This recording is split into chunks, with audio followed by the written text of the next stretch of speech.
Hello hello hello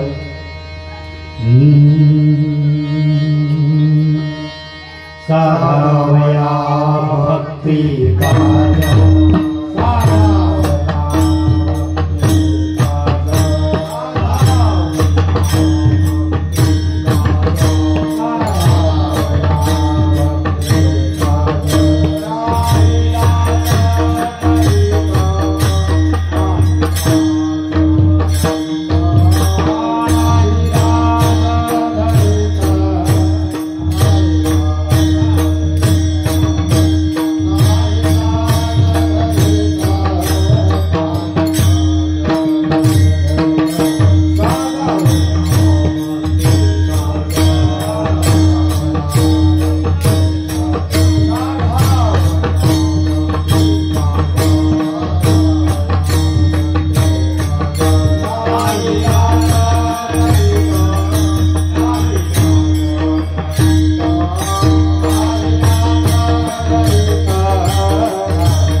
काज नाही लाज धरेसी आईशी आसी शरण जावे शक्ती जीवे नवंची भीष्मे पण केला खरा धनुर्धरा रक्षी रे आईशी आसी शरण जावे शक्ती जीवे नवंची तुका म्हणे साक्ष हाती तुम्या चित्ती धरिला आईची आसी शरण जावे शक्ती जीवे नवंची नमो विठ्ठला राजया पांडुरंगा नमो रुक्मिणी माऊली ज्ञानगंगा नमो पुंडलिका नमो चंद्रभागा नमस्कार माझा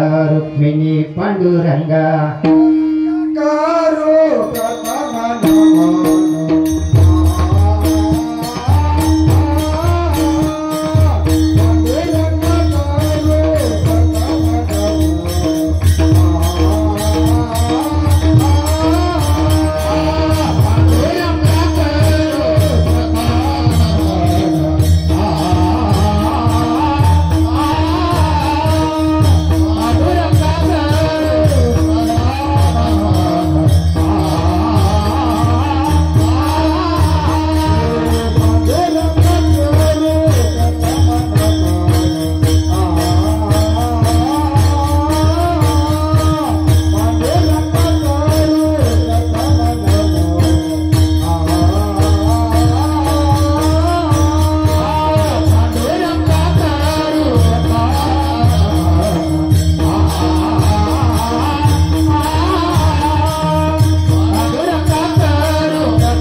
त्यांच्या प्रपदाने कथेचा विस्तार बाबाजी सद्गुरु दास तुका आता गान गंधर्व देवता कोकिळ कंठ स्वराका जी कीर्तनी वैवसती लोका दयाच्या चरणी साष्टांग नमन करीत मस्तके पायावरी मस्तके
विष्णु गुरुदेव महेश्वरा गुरु साक्षात परब्रह्मा तस्मै श्री गुरुवे नमः दयांचे केले स्मरण होय सकळ विद्याचे अधिकरण ते चिवंधू श्री चरण सद्गुरूंचे ते नमस्कारोनी आता जय हनुमान ज्ञान गुण सागरा जय कपित देहु लोको जागरा रामदूता तुलित बल धामांजने पुत्र पवन सुधनामा महावीर विक्रम बजरंगी कुमति निरव सुमति संगी कंचन वरम विराजहासे कानन कुंडल कुंचित कैशी हाथो वज्र ध्वजा विराजे कंधो मुद जड़भूषा शंकर स्वयं केसरी नंदन तेज प्रताप महाजगवंदन विद्यावान गुणयाति चातुर राम कार्य करे चातुर प्रभु चरित्र सुने तरसिया राम लखन सीतामण वस सूक्ष्म रूप धरि सियाई दिखावा विकट रूप धरि लंका जरावा भीम रूप धरि असुर सवार प्रभु राम के काज सवारे लाय संजीवनी लखन जय आई प्रभु राम के गुण भर विठ्ठल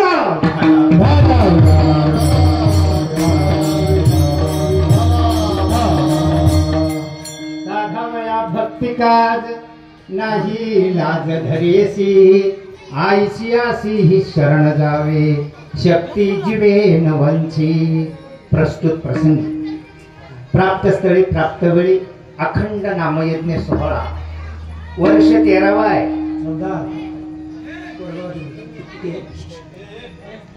13वा वर्ष आहे आणि 13वा वर्षाचा आज दुसऱ्या दिवसाचा हा नामयज्ञ सोहळा आहे अल्पसा परिहार तो असा की त्याच ठिकाणी प्रथमच मला कीर्तन करण्याची संधी मिळाली आज दुसऱ्या दिवसाची कीर्तन रूपी सेवा आहे आणि ज्यांनी मला ते कीर्तन रूपी सेवेचं सौजन्य दिलं अखंड नामयज्ञ सप्ताह वर्ष 13व दुसऱ्या दिवसाची सेवा आहे कैलासवासी एकनाथाप्पा कुंडलिक दोरगे यांच्या स्मरणार्थ हरिभक्त पारायण भजन सम्राट हौशीराम एकनाथ दोरगे यांच्या सौजन्याने आणि त्यांचे जावई आमच्या कोरेगाव भिवरचे भरत शेठ काळे विक्टरी सोसायटीचे चेअरमन यांच्या माध्यमातून मला प्रथमतः या ठिकाणी येण्याची संधी आणि चेअरमन साहेबांनी आज वेळ काढून माझ्याबरोबर या ठिकाणी उपस्थित आहे दुसऱ्या दिवसाची नामयज्ञ सोहळ्यातली ही कीर्तन रूपी सेवा आहे कीर्तन लंगे महाराज यांच्या या ठिकाणी जाहीर आहे कीर्तन महाराज पण एकटेच नसते आणि आपल्या तालुक्यातली मंडळी असल्यामुळे जवळजवळ बहुतांश मंडळी सगळी परिचित आहे त्याच्यामुळं घरच्या वातावरणात कीर्तन सेवा होणार आहे कायम बाहेर तिकडे मावळ भागात असल्यामुळं शक्यतो आपल्या परिसरात प्रथमतः याच ठिकाणी येण्याचं मला संधी आलेली आहे आणि कीर्तन सेवा आहे अखंड नामयज्ञ सोहळा म्हणजे सप्ताहामध्ये आहे ती एकट्याची नसते सगळ्यांनी मिळून करायचं असतं ते कीर्तन त्या कीर्तनाला लाभलेले तालुक्यातले उत्कृष्ट प्रकारचे आपले गायन प्रथमतः मी स्थानिक मंडळींना आणि खऱ्या अर्थाने सप्ताह कमिटीला लाख लाख धन्यवाद दिले त्याचं कारण बी असं आहे आपण आपल्याला थोडस प्रबोधन करावं वाटलं ते करणं अतिशय गरजेचं आहे महाराष्ट्र ही संतांची भूमी आहे पुणे जिल्हा हे संतांचं घर आहे योग्यांचा राजा साधकांचा मायबाप विश्वाची माऊली आळंदी गाव पुणे जिल्हा जिथं आपण सगळे राहतो जगात अनेक संत झाले भिंत कुणीच चालवली नाही जगात अनेक ऋषी मुनी झाले रेडा कुणीच बोलायला लावला नाही वयाच्या 16व्या वर्षी ज्ञानेश्वरी सारखा महान ग्रंथ लिहिला जगात असला प्रश्नच नाही त्याचं उत्तर ज्ञानेश्वरीत नाही त्या ज्ञानेश्वर माऊलींच्या पवित्र जिल्ह्यामध्ये तुम्ही आम्ही सगळे जन्माला आलो हे खरं आपलं भाग्य आहे खंत वाटते जीवाला खंत जगद्गुरु तुकाराम महाराज यांनी 5वा वेद निर्माण केला देहूगाव पुणे जिल्हा जिथे आपण सगळे किती महान पवित्र ते कुळ पावन तो देश तेथेच हरीचे दास जन्म घेती याच खंत अशी वाटती याच पुणे जिल्ह्यामध्ये जर पाहिलं ज्ञानेश्वर माऊली पुणे जिल्हा तुकाराम महाराज पुणे जिल्हा आम्ही सगळे पुणे जिल्हा आणि ज्ञानेश्वर माऊलींच्या अभंगावर ज्ञानेश्वर माऊलींच्या ज्ञानेश्वरीवर जगद्गुरु तुकाराम महाराजांच्या एका एका अभंगावर आम्हाला प्रबोधन करणारे कोण सातारकर लातूरकर परभणीकर औरंगाबादकर नांदेडकर उस्मानाबादकर हिंगोलीकर बीडकर आष्टीकर नाशिककर आमचे पुढे दौंडकर, शिरूरकर, खेडकर, हवेलीकर आणि आज याच ठिकाणी मला खऱ्या अर्थाने आपल्या सगळ्या तालुक्यातली मंडळी याच ठिकाणी आपण उपस्थित ठेवली. आपल्या मंडळींना आपण प्राधान्य देऊन खऱ्या अर्थाने परमार्थामध्ये मोठं करण्याचं काम ज्या महान भक्तांनी केलं त्यांच्याबद्दल याचा सगळ्यांनी टाळावा. हे खरं रुजवायचं आहे आपल्याला. आणि या सगळ्यांच्या उपस्थितीमध्ये लाभलेले आजच्याला गायनाचार्य उत्कृष्ट प्रकारचे कोलते महाराज असतील, कांबळे महाराज असतील, दौंड तालुक्याचं वैभव आहे माझ्या बरोबर आलेले वरके महाराज असतील, राजगुरू महाराज असतील, मृदुंग जर धर्माधिकारी मृदुंग जर म्हटलं तर आमच्या गावापर्यंत वैभव आहे आपलं. आणि हे वैभव आपण आपलंच जपलं पाहिजे. या सगळ्यांच्या चरणावर नतमस्तक होतो. तुम्ही म्हणताना आम्ही काय केलेले यांचं गुण गायलं. प्रथमतः उपस्थित असणाऱ्या सर्व भाविक भक्तांच्या पायावर मस्तक ठेवतो. कारण तुमच्याशिवाय सप्ताह चालत नाही.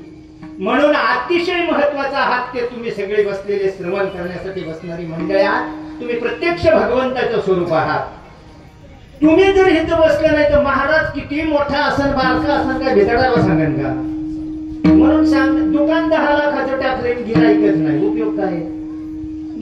दुकान किती मोठे याला महत्व नाही. आपली हृदयाचं अंतकरण काम करून ऐकण्याची श्रवणाची जी पॉवर आहे ही चार्जिंग वर्षभर टिकवण्यासाठी आपण उत्सुक आहात. म्हणून तुमच्या सगळ्यांच्या चरणावर मस्तक विठावा.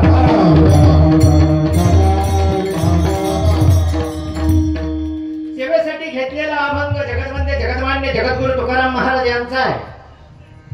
या अभंगाच्या माध्यमातून जगद्गुरु तुकाराम महाराज सांगतात, साधा माया भक्ती काज नाही लाज धरी, आयशी अशी शरण जावी शक्ती जीवे नमन. प्रथम सांगितले भक्ती. आणि आपण काय करतो? खऱ्या अर्थाने भक्ती ही अतिशय महत्वाची आहे. आणि भक्ती करण्यासाठी 84 लक्ष योनीच्या शेवटी मिळालेला हा मनुष्य देह. मग भक्ती काय आहे? आपण करतो ती भक्ती आहे का? इकडे लक्ष केंद्रित करणं अतिशय महत्वाचं आहे. आपणही करतो सेवा, पण भक्ती आणि पूजा याच्यात फरक आहे. भक्ती आणि पूजा यात फरक आहे. मग आपण आपल्या हृदयाला विचारून पाहायचं, आपण भक्ती करतो का पूजा करतो? तुम्ही म्हणता महाराज हे काय कोड्यात आहे काय? पूजा आणि भक्ती वेगळी आहे का? पूजा करणं आणि भक्ती करणं याच्यात काय फरक आहे का? होय, फरक आहे. म्हणूनच सांगतोय पूजा आणि भक्ती याच्यामध्ये फरक आहे.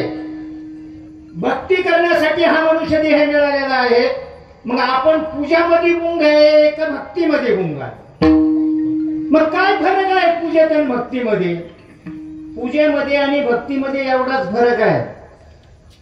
मर्यादित काळामध्ये ठराविक वेळेपर्यंत केली जाते ती पूजा, बरोबर ना? मर्यादित काळामध्ये ठराविक वेळी केली जाते ती पूजा आणि अखंड केली जाते ती भक्ती. अखंड केली जाते ती भक्ती. बरं, आपण जी पूजा करतो ती देवासाठीच करतो ना, देवाचीच करतो ना. मग पूजा करतो आपण भगवंताची, देवाची पूजा करतो.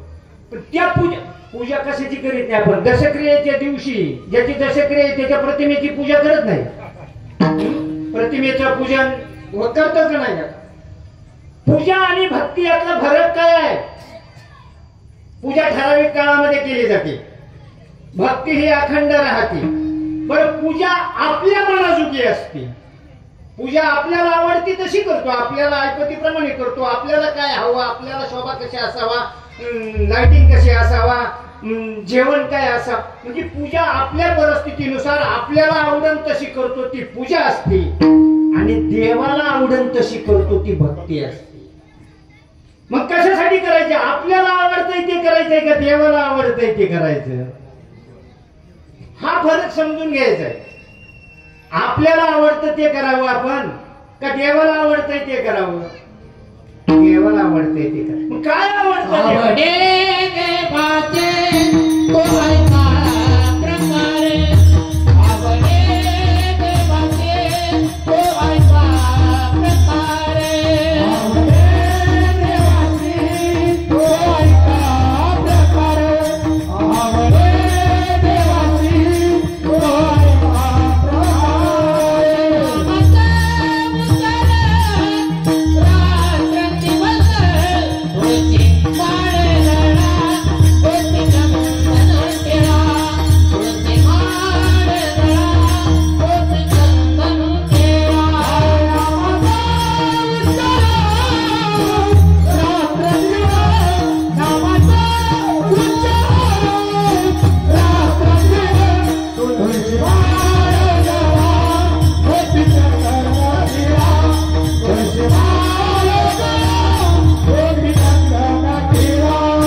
आवडतंय देवाला सांगितलं ना, जे देवाला आवडतंय ते करणं गरजेचं आहे.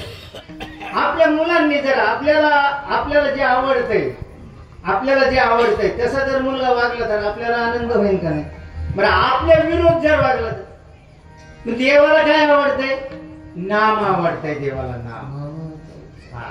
आणि तिथं बऱ्याच ठिकाणी सांगितले की भक्ती आवडती, आणि भक्ती ही नामात आहे. हीच थोर भक्ती, काय हीच थोर पूजा आहे का? पूजा नाही, हीच थोर भक्ती. भक्ती आवडते देवाला, कारण भक्ती मी अगोदर सांगितलं ना की अखंड केली जाते ती भक्ती आहे, आणि ठराविक काळापर्यंत केली जाते ती पूजा आहे. मग आपला सप्ताह आहे का नाही? आणि देवाला नाम आवडते. आपलं काय आहे? सप्ताह. कसा आहे का नाही? अखंड. आणि पुढे काय आहे? हरी नाम, हरी कीर्तन सप्ताह आहे का? प्रवचन सप्ताह आहे का? याच्यामध्ये ज्ञानेश्वरीचं पारायण असेल, याच्यामध्ये गाथा भजन असेल, यामध्ये हरिपाठ असेल, यामध्ये काकडा भजन असेल, पण वर काय आहे? अखंड नाम. म्हणजे देवाला आवडते नाम, आणि आपला चालू आहे, आणि ती बी अखंड भक्ती असती, अखंड. आता अखंड आहे, सुरू कधी झाला? सप्ताह काल आहे का नाही? म्हणजे सोमवारी. सप्ताह किती दिवसाचा? 7 दिवस. 8व्या दिवशी काल. आता ध्यानात ठेवा बरं का, देवाला आवडती ती भक्ती अखंड. आता अखंड भक्ती आवडती सोमवारी सुरू झाला, म्हणजे सोमवारी अखंड नाम. विना कशासाठी आहे? खंड पडून नाही द्यायचा. ज्याच्यात खंड पडत नाही त्याला अखंड म्हणतात ना महाराज. ज्याच्यात खंड पडतो त्याला अखंड म्हणता येईल का? खंडच पडून द्यायचा नाही, म्हणून मी नाही, अखंड. मग आता सोमवार अखंड, मंगळवार, बुधवार, गुरुवार, शुक्रवार, शनिवार, रविवार अखंड है का नाही? या 7 वारामध्ये अखंड नाम चालू ठेवायचे. याच्यापेक्षा वेगळा वार आला तर मग भले आपल्याला कसं वाटन तसं करा. कवर सोमवारी अखंड नाम, मंगळवार, बुधवार, गुरुवार, शुक्रवार, शनिवार, रविवार अखंड नाम, पुन्हा सोमवार अखंड. वार नाही संपायचा, आपण संपू. 3 वर्ष मिळून धोंड्याचा महिना येतो का नाही? 3 वर्षाच्या नंतर तस 7 दिवसाच्या नंतर 8वा दिवस वार कोणता येतो का? 7 वाराच्या नंतर 8वा वार आहे का दुसरा कोणता? या 7 वाराचे. मग आपला अखंड हरिनाम सप्ताह किती दिवस आहे? 7 दिवसच आहे. आणि 8वा दिवस जर आलाच कोणचा तर मग नाही घेतलं तरी चालेल, कारण रविवारच्या पुढे सोमवारच येणार आहे, आणि सोमवारी सुरूच आहे का नाही? या 8 दिवसामध्ये 7 दिवसामध्ये अखंड नाम चालू ठेवायचे. आणि जे अखंड नाम चालू असतं का कुठपर्यंत? आपण आहे तिथपर्यंत. आपण आहे तिथपर्यंत. बघा, सप्ताह संपला म्हणजे आपलं काम संपलं असातला प्रश्न नाही. आपण संपलो म्हणजे आपलं काम संपलं. म्हणून तो सप्ताह जो आहे का तिथं अखंड लिहिलेला आहे. कवर अखंड, कवर आपण आहे तोपर्यंत. त्याच्यापेक्षा म्हणायचे भले श्वास आहे तोपर्यंतच ते नाम चालू ठेवा.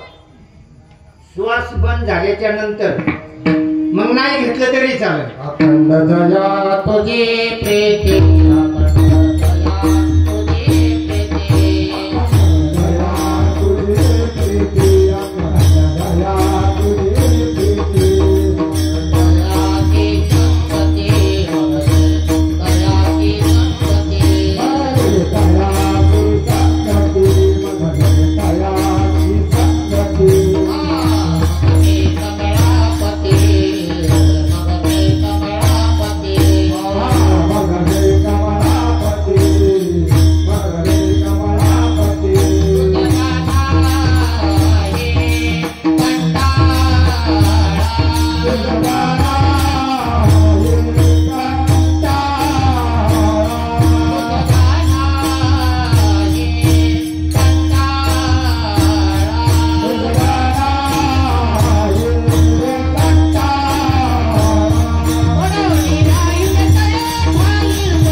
चालूच आहे, फक्त आपलं लक्ष नाही तिथं. माऊलीने सांगितलं तरी ऐकायला व धाळ नदीची मग सगळ्या सुखाला पात्र होईल, फक्त तुझं लक्ष तिथं दे ऐकण्याकडे.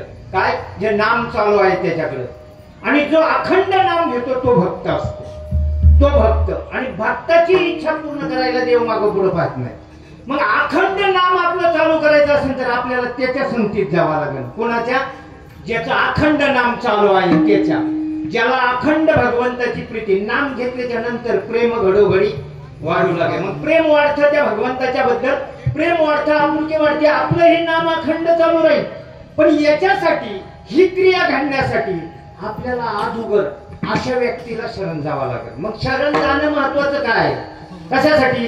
की आपल्या अंतःकरणामध्ये तो भाव तयार व्हावा, प्रेम तयार व्हावं. प्रत्यक्ष जगद्गुरु तुकाराम महाराज आता शरण जायचं म्हणलं ना कोणाला तर थोडस अवघड वाटतं का नाही? मी काय म्हणलं, वाकण पण मोडणार नाही म्हणजे आपण कुणाला शरण जायला मोकळं आहे का?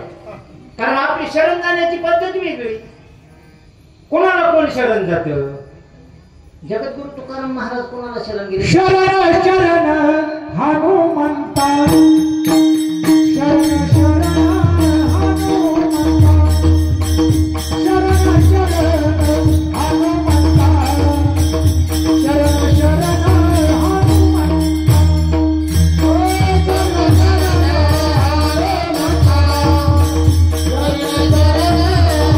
हनुमंता, शरण शरण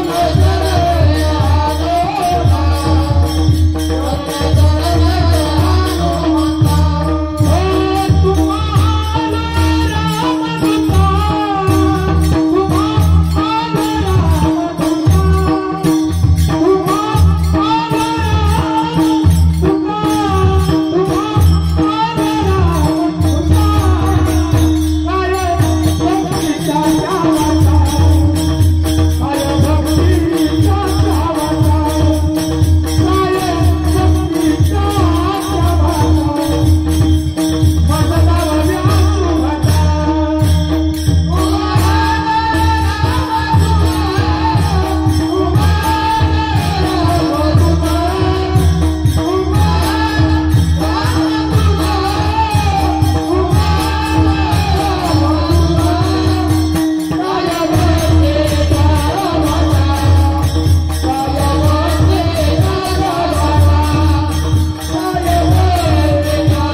शरण शरण जाण्याच्या पाठीमागं काय जगत. आता आपल्याकडे कसं असतं, एखादा जर गरीब असेल,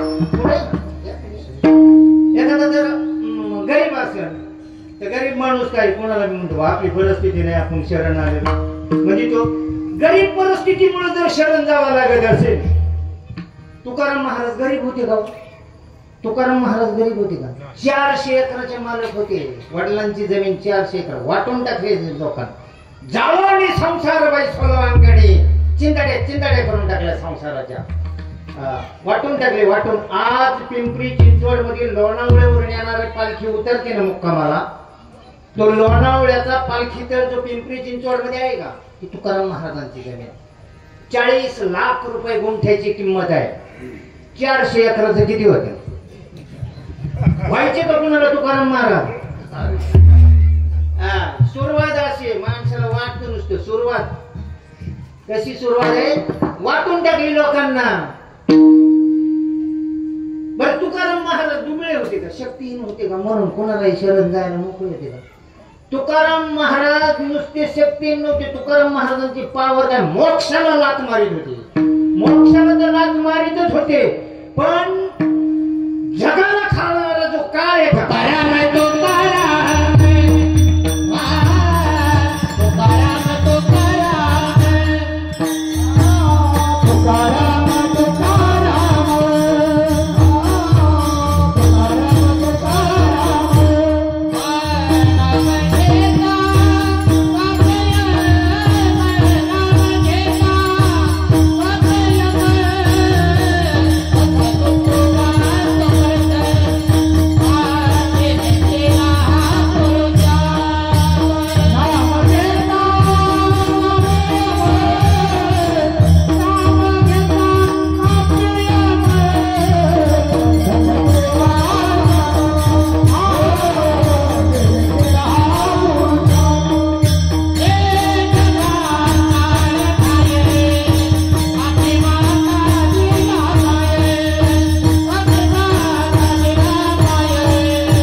त्याला भीतो ना त्याच्या डोक्यावर पाय होता तुकाराम महाराजांचा. काळ गुलाम करीतो सलाम तुका या घरी राबत असे.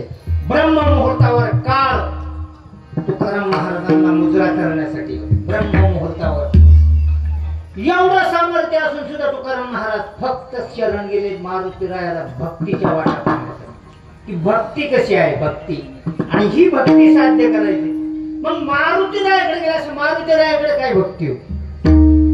संपूर्ण 4 वेद 6 शास्त्र 18 पुराण रामायण पाहिलं वाल्मिकी रामायण पाहिलं आणि मारुतीरायाकडे पाहिल्याच्या नंतर खऱ्या अर्थाने तुकाराम महाराजांना भक्तीचा उपदेश झाला. भक्ती कशी असावा कशी भक्ती करावा.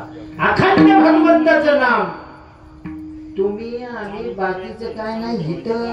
इथं कीर्तनाला येण्याच्या अगोदर जेवणाची सोय व्यवस्था आमच्या भरत शेटनी लगेच कुठेतरी सांगितलं सासरवाडी असल्यामुळे तो अर्थ नितीन भाऊचा बी फोन आला म्हणजे महाराज कार्यक्रम झाल्याच्या नंतर जेवणाची व्यवस्था आम्ही एक सेवा करतो. ज्या मारुतीरायाने वानर सैन्य घेऊन उभ्या जीवन भगवान प्रभू रामचंद्राची सेवा केली. पैसे पाकिट सोडा मालकाची भाकर सुद्धा खाल्ली नाही. झाडाचा पाला खाऊन वानरांनी मारुतीराया प्रभू रामचंद्राची सेवा केली का तिथे जेवणाच्या पंक्ती होत्या. 18 पद्म वानर जे प्रभू रामचंद्रा बरोबर होत तिथं काय स्वयंपाकाला आचार्य होता का पंगत होती तिथं. युद्धा झाडाचा पाला खाऊन त्यांनी भगवंताची सेवा केली. का नाही भक्ती अवघड आहे का नाही. पूजा सोपी भक्ती अवघड आहे का नाही. झाडाचा पाला ठेवून सेवा केली मारुतीरायाने. एवढीच नाही दिलं तरी घेतलं नाही. दिलं तरी बरं का दिलं तरी घेतलं. संपूर्ण युद्ध संपल्याच्या नंतर सगळ्यांचा सत्कार समारंभ झाला. मारुतीरायाला काही दिलं नाही. सीतामाईला वाटलं आपला मोडल्याला संसार यांनी लाईनीला लावलाय संन्याशाने आहे का. मारुतीरायाचं पात्र असं आहे संपूर्ण रामायणामध्ये प्रत्येक क्षणापर्यंत विजय मिळवून दे. आता आपल्या लक्षात आलं का कुठपर्यंत आणून सोडायचं फक्त कारणीभूत मारुतीराय. राम रावणाचं युद्ध झालं. लंका कुणी जाळली कुणी जाळली. आता हा नुसता ब्रह्मचर्यावर आरोप आहे बरं का. रामायणाचा शोध लंका कुणी जाळली. मारुतीराया हा महादेवाचा अवतार आहे आणि महादेव त्या टायमाला अवतार घ्यायला निघाले. त्या टायमाला पार्वती माता संघ निघाली. म्हणले गीतेमध्ये लिहिलेले आहे ना चंद्र तेथे चंद्रिका शंभू तेथे अंबिका. म्हणले तुम्ही जिथं असता तिथं मी. हार म्हणला पण मी ब्रह्मचारी व्हायला चाललोय बायको संग घेऊन तू कशाला येते. नाही म्हणली तुमच्यापासून मी बाजूला आजही नाही. महादेवाची पिंड असताना तिथे ती खाली गोल पाळी आहे का ती आदिशक्ती पार्वती मातेचं प्रतीक आहे. आणि मग म्हणले तू कशी म्हणा मी एक तर मुळात माकड होणार वानर आणि मी तू पुढे येणार म्हणले मी शिफ्टी होऊन येणार. मग ज्या वेळेस ती लंका महादेवाने पार्वती मातेसाठी केली होती पूजेला ब्राह्मण म्हणून रावणाला बोलावलं. दक्षिणा काय घ्यायची म्हणून सांगितलं महादेवाने. म्हणजे काय तुला दक्षिणा पाहिजे म्हटलं देऊन टाकली लंका. ज्या पूजेला ज्या वास्तूला पूजेला काका बोलावले का त्यांनी दक्षिणेतच वास्तू मागितली. पार्वती माता तशीच माघारी तिथून आली. म्हणली पूजा केली रावणाला दिली. म्हणली यांनी मागूनच घेतली पण म्हणले मी पुन्हा एकदा येईन आणि याला जाळूनच जाईल. ती तवा म्हणली होती म्हणून शिफ्टी होऊन आली आणि लंका जाळून गेली. आता पार्वतीने जाळली का मारुतीने जाळली आणि आळ कुणावे. बरं राम रावणाचं युद्ध झालं. रावणाला कुणी मारला रामाने ना. सगळ्यांचं म्हणणं आहे का नाही. 100 वेळा शिर तोडली रामाची. रामाने रावणाची शिर तोडलं की पुन्हा यायचं. संध्याकाळी धनुष्य ठेवला आणि म्हणलं हे नाही ह्या अवतारात मारायचं म्हणून तोडली शिर की पुन्हा येतात. बिभीषण जवळ आला म्हणला याच्या नाभीमध्ये यमाकडून प्राप्त झालेला अमृताचा कुंभ आहे म्हणला. आधी अमृताचा कुंभ फोडा मग शिर तोडा म्हणला की पोटात अमृत असल्यामुळे शिर पुन्हा येतात. मग खरा रावण कुणी मारला बरं? रामाला माहित होते का? तेव्हापासून म्हणतात घरचा भेदी कोराडीचा दांडा. कारण रावणाने सुद्धा ते कबूल केलं. म्हणला रामा तुझा विजय नाही झाला. म्हणजे काय? म्हणला तुझा भाऊ तुझ्या संगे म्हणून तुझा विजय झाला. माझा भाऊ तुझ्या संगे. शेण्या माणसाने आपल्या घरातला आपला माणूस विरोधात गेला शेण्याने गप्प बसायचे. हे रावणाने सांगितले. कारण ह्याचा खोचा त्याला माहित असतात ना. पण तो बी कुंभ आहे ना, कुंभ ब्रह्मास्त्राशिवाय तुटत नव्हता. आणि ब्रह्मास्त्राचा बाण जो होता का तो बाण रावणाजवळच होता. आणि तो मंदोदरीने ठेवला होता लपून. तो बाण असेल तरच तो कुंभ फुटत होता. आता तो बाण कुठं शोधायचा म्हणून मारुतीला या ज्योतिषाच्या रूपाने गेला. मंदोदरीला विचारलं.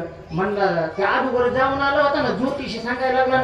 विचारल्याच्या नंतर म्हणले नाही नाही बाण सुरक्षित आहे म्हणले माझा. म्हणला का नाही सुरक्षित नाही. तिने पलंगाखाली ठेवला होता. पलंग उचकून पाहिला हाय म्हणले. तिला जाऊन दिली. मारुतीरायाने उचलला बाण आणून रामाजवळ दिला. म्हणजे हे बघा ह्यो ब्रह्मास्त्राचा कुंभ तोडणारा बाण. मग खरा रावण आता कोणी मारला? मंदोदरीने मारला का नाही? मंदोदरीने तो बाण दाखवला नसता तर मेला असता का रावण? तसं मंदोदरीने बी दाखवला नसता. पण त्याच्या पुढे जाऊन सांगू का? त्याच्या पुढे जाऊन इतकं अवघड आहे रामायण. त्याच्या पुढे जाऊन सांगायचं म्हणलं तर त्या रावणाला एक बहीण होती शपूर्णखा नावाची आणि सुपर्णखा. आणि तिने विद्युतजीवा नावाचा मालक त्याच्याशी लग्न केलं. रावणाला राग आला. तिने त्याचा कारण तिला कर आणायला लावली होती वसुलीला पाताळामध्ये. ती जिकडे वसुली करायला गेली का तिकडेच त्याच्या संगच लगीन करून बसली. त्या आल्याच्या नंतर रावणाला राग आला. रावणाने जागेवर त्याचा तुकडं केलं. आता रावणाच्या पुढे तिला बोलता येईल ना भावाच्या पुढे. पण तिच्या डोक्यातच खटका होता. माझा संसार मोडला म्हणजे माझा मालक मारला.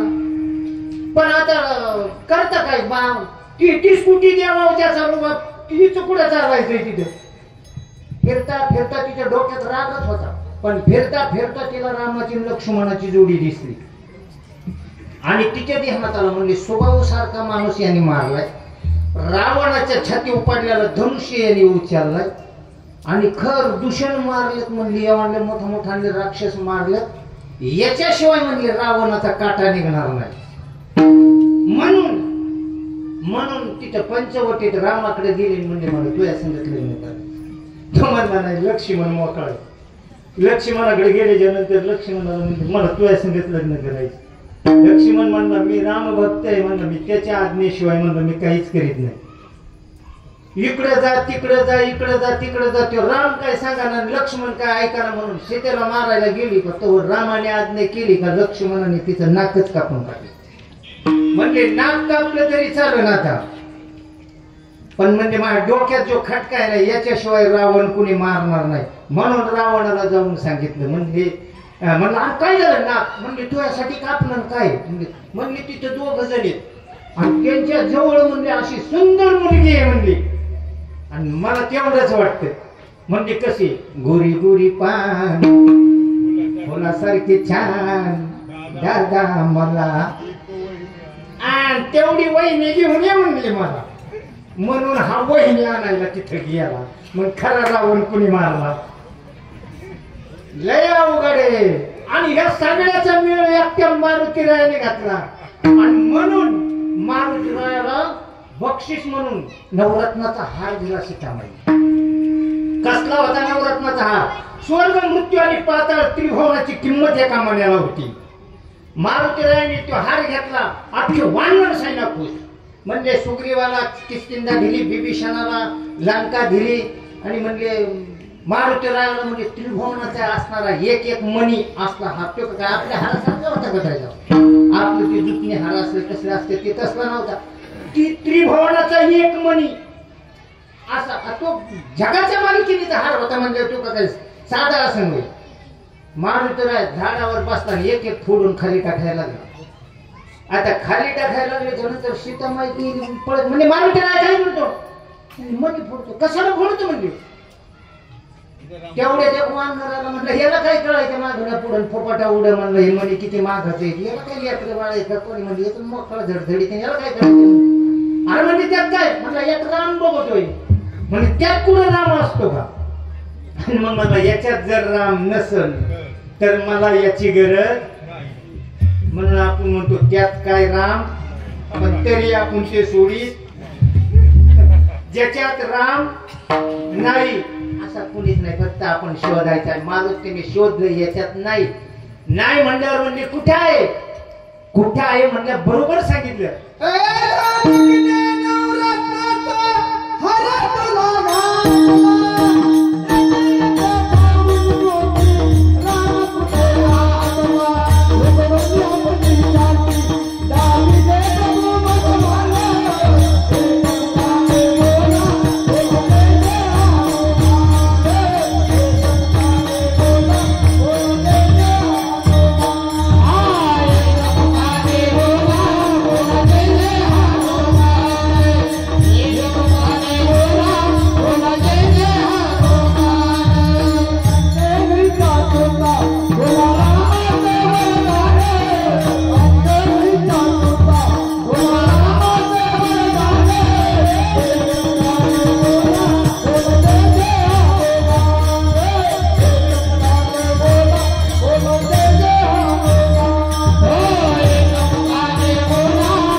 साधन किंवा स्वार्थ न करता अखंड भगवंताचं नाम करणारा मारुती राया म्हणून त्याला म्हणतात राम भक्त भक्त किती आहेत समजलं का भक्ती राम भक्त भक्त प्रल्हाद भक्त पुंडलिक हरी भक्त शिव भक्त म्हणून सांगितलं आणि पुजारी वेगळा भक्त वेगळा मग अखंड भगवंताची सेवा नामस्मरण कुठलंही स्वार्थ न करता ते केलं पण आपण का करायचं जो कुणी त्या भगवान प्रभू रामचंद्राचं अखंड भगवान परमात्माचं नामस्मरण करतोय त्याचं रक्षण मारुती राया करीत म्हणून आजही पृथ्वीवर मारुती रायाचं मंदिर नाही असं गाव असं आहे का एखादं गाव की त्या गावात मारुती राया मारुतीचं मंदिर नाही असं आहे का गाव एखादं गाव म्हटले त्यानंतर मारुती राया तिथं आहेच एकच गाव आहे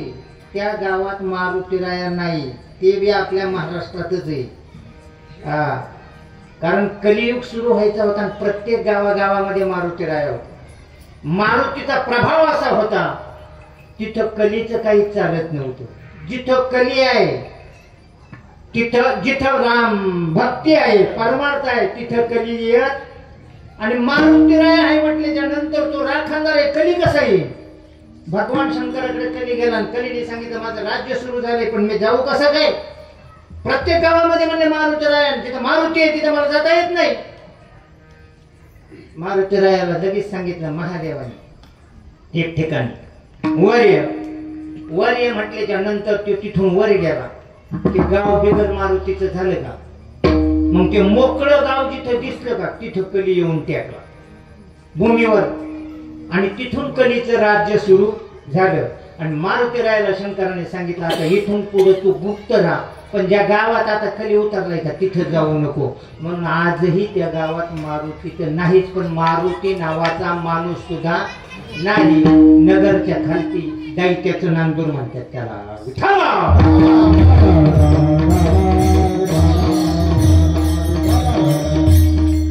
प्रत्येक गावामध्ये नामधारकाचंही रक्षण करणारा हा मारुती राया आहे बरं कुणाकडून काही घेत नाही जो नामस्मरण करतो त्याचं तो रक्षण करतोय म्हणजे जो भगवंत बरं भक्ती करायची आपल्या हितासाठी भक्ती आपल्या हितासाठी करायची का मारुतीरायासाठी थोडीच करायची का पण जो त्याच्या प्रियाची भक्ती करतो त्याचं रक्षण मारुतीराया करतो कुणाकडूनही काही घेत नाही त्याच्यासाठी शक्ती खर्च करावा लागत नाही जीव सुद्धा वेचावा लागत नाही. हे सगळं पाहिल्याच्या नंतर तुकाराम महाराज शरण गेले अभंगाच्या दुसऱ्याच्या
आपल्या लेकरांचं कौतुक आपणच करायचं. आपण हिचं थोडं कमी पडतो. ते सोपं नाही. हे सोपं आहे. हे इथं काही चिंतन सांगणं हे सोपं आहे. तिला अवघड. कारण मेंदू आणि हृदय याचा मध्य म्हणजे कंठ आहे आणि हृदय आणि मेंदूचं कंठामध्ये आणायचं त्याच्यासाठी तपचर्या लागते. ते बिगर तपचर्याचं साधत नाही. म्हणून बापू त्यांचं कौतुक करत जातं. बाकी ठिकाणी बघा कवाल्या बिवाल्या असल्या पुढच्याला काही समजत नाही. ते वरची कवाली गात असतात ते पुढच्यांना महाराज काही समजत नाही तरी पुढची म्हणतात वाह बहुत अच्छा. आपली ओरडू ओरडू म्हणली तरी टाळी वाजवतात. थोडी टाळी वाजवली त्याच्यानं थोडस प्रोत्साहन येते. ते बाकी मृदंग त्याने असं थोडी झलक बसते ना माणसं खुश होतात. टाळी वाजवली की ते खुश होतात. त्याच्यासाठी त्यांच्यासाठी असे मनाला आवडलं की त्याचा खटखट होऊन टाळीचा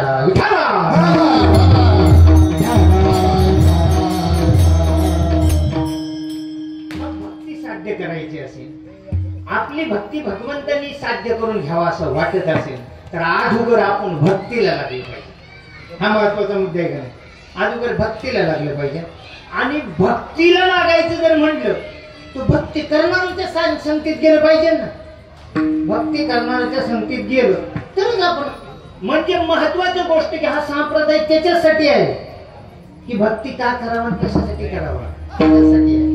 मग अखंड नामस्मरण ही भक्ती आहे आणि अखंड नामस्मरण आपण नामधारकाच्या संगतीत गेल्याशिवाय घडत. बरं असं काही नाही ना की सतत नामस्मरण केल्याच्या नंतर त्याला जीएसटी किंवा काय टॅक्स आहे असं काय नाही. सतत नामस्मरण केले पर ते नाम परापचंती मध्यमा वैखरी चार वाचा आहेत. हृदयामध्ये अखंड चालू ठेवायचं. कामामध्ये कामाने मुखामध्ये राम. याच्यासाठी जी संगत आहे ना ती संगत महत्वाची आहे. म्हणजेच ऐकावा कुणाच. पहिला मुद्दा हा समजला पाहिजे. आपण ऐकावा कुणाच. आपल्याला समजन त्याच. थोडक्यात काय आहे आपल्याला समजन त्याच ऐकावा. काय काय माणसं म्हणतात मग कीर्तन का होईल कोणाचं ऐकायला महत्व. आपण किती मोठे आहे याची महत्व नाही किंवा कीर्तनकार किती मोठा आहे याच्याशी महत्व नाही. त्याने सांगितलेलं आपल्याला समजलंय किती याच्याशी महत्व आहे किंवा त्याने आपल्याला समजायसारखं सांगितलं. 50-55 5 लाखापर्यंत गेले आमची लोक. पण त्यांनी सांगितलेलं आपल्याला काही समजलंय का किंवा त्याने आपल्याला समजायसारखं एखाद्या काय काय माणसाला मोठी आहेत आमच्यासाठी. ज्ञानेश्वरी तोंड पाठ म्हणून फेकून मारतो काय काय त्याला. कोणी सांगितली पाठ करायला. नामदेवांनी सांगितलं एक तरी उभी अनुभव. काय पाठ करायची गरज आहे का. ऐकावा कुणाच्या. बरं सांगू का काय होते. कुणाचं बी ऐकलं काय होते. कुणाचं बी ऐकलं काय होते. भारताचा सम्राट होता राजा दशरथ. भारताचा सम्राट राजा दशरथ होता आणि रामायणामध्ये कैकई इतकी भाग्यवान दुसरी स्त्रीच नाही. तुम्ही म्हणता कैकईच लागला का मोठ्यापणा सांगायला? कैकई इतकी भाग्यवानच नाही. काय भाग्य? पहिलं भाग्य तिचा जन्म राजघराण्यात झालाय. कुठं जन्म कसा होईल का? पूर्व पुण्येश्वर. दुसरं भाग्य तिचं लग्न राजघराण्यात झाले. तिसरं भाग्य कैकईचं 703 पत्न्या राजा दशरथाला सगळ्यात देखणी आणि सुंदर होती म्हणून राजा दशरथाची आवडती होती. चौथं भाग्य देवांचा राजा इंद्र, राजा दशरथाने असुरांचा पराभव केला. इंद्रदेवाने कैकई सहित राजा दशरथाला स्वतःच्या आसनावर बसून पूजा केली. किती भाग्यवान आहे कैकई. आणि शेवटचं भाग्य सांगू का? भरतासारखा भाऊ आणि भरतासारखा राम भक्त तिच्या कुशीत जन्माला आला. तिचे इतकी भाग्यवान कोण आहे? महाभारतात रामायणात तिचे इतकी भाग्यवान आहे का की भरतासारखा मुलगा तिच्या कुशीत जन्माला आला? काय भरत? रामायणाचं मूळच भरत आहे. कशासाठी रामायण ऐकायचं? मी मावळामध्ये गेलो, रामायण चालू होते. तिथे एक कार्यकर्ता आला, नितीन भाऊ. महाराज म्हणला तालुक्यात कुठे बी असू दे आपण रामायण सोडित नाही, चुकत नाही. 40 वर्ष झालं म्हणला तालुक्यात कुठं असलं तरी म्हणला रामायण आपण ऐकतो, आपल्याला रामायण लय आवडतं. आणि म्हटलं काल नाही दिसलं तुम्ही? रामायण काल सुरू झालं होतं. म्हणलं काल नाही दिसलं. नाही म्हणलं काल कोर्टात ती तारीख होती. आमच्या धाकट्या गड्याचं आमचं जरा म्हणलं जमिनीवरून चाललंय त्याच्यामुळं म्हणलं कोर्टातली तारीख होती त्याच्यामुळे. तुला काय रामायण ऐकायचा अधिकारी? म्हणलं तुला काय रामायण ऐकायचा अधिकार आहे? कर्म ज्याचं त्याचं वेगळं आहे. गदी माडगुळकरांनी सांगितलंय.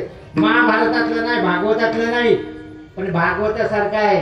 कर्म ज्याचं त्याचं वेगळं आहे. माणूस जो तो वेगळा आहे. हाय का नाही? म्हणून आज शासनाने मान्य केलंय का नाही? ही एकासारखा दुसरा माणूस नाही. संत मंडळींनी शास्त्राने ग्रंथांनी सांगितलंच. पण पिंटू महाराज बोलते महाराज आज केलंय का नाही शासनाने मान्य? एका माणसासारखा दुसरा माणूस नाही. म्हणून सगळे व्यवहार अंगठ्यावानी आहेत. अंगठा लिंक केला तर त्याचं खातं ओपन होते. जर तुमच्या अंगठ्यासारखा माझा अंगठा असता तर मी तुमच्या खात्यात काय ठेवलं असतं का? म्हणजे एकासारखा दुसऱ्याचा अंगठा सुद्धा नाही. हे मान्य केलेलं आहे. म्हणून कर्म ज्याचं त्याचं वेगळं आहे. म्हणून प्रत्यक्ष रामाने भरताला सांगितलं, म्हणलं काय नको अश्रू ढाळू आता पुसलोचनाचा, तुझा माझा आहे की रे वेगळा प्रवास. अयोध्येचा हो तू राजा रंकमी वडीचा, पराधीन आहे जगती पुत्र मांडवाचा. दोष नाचा तू अयोध्येचा राजा हो, मी जंगलचा राजा, मी वनी मी वनाचा आहे. हे रामायण सांगतो. म्हणलं तू कुशाल म्हणतोय बाबा सांग कोण? माझं ते माझं, तुझं ते माझं. महाभारत माझं ते माझं आणि तुझं ते माझं महाभारत. आणि माझं ते भावाचं आणि भावाचं ते भावाचं हे रामायण आहे. भावाचं ते भावाचंच आहे. पण मी खातोय ना हे सुद्धा भावाचं, याला रामायण म्हणायचं. त्याच्यासाठीच परमार्थ करायचं. तुझा हयात भरायला माझ्या ऐकून तुझा काय उपयोग? पण आपलं ध्यान तिथंच. पिकत शेतात जास्त का बांधावं जास्त? शेतात जास्त पिकतं का बांधावं जास्त पिकतं? शेतात जास्त. मग आता कोर्टात भांडणं शेताची जास्त का बांधाची जास्त? हे तर अवघड आहे. आणि हे बदलायसाठी खऱ्या अर्थाने कीर्तन प्रवचन करायची.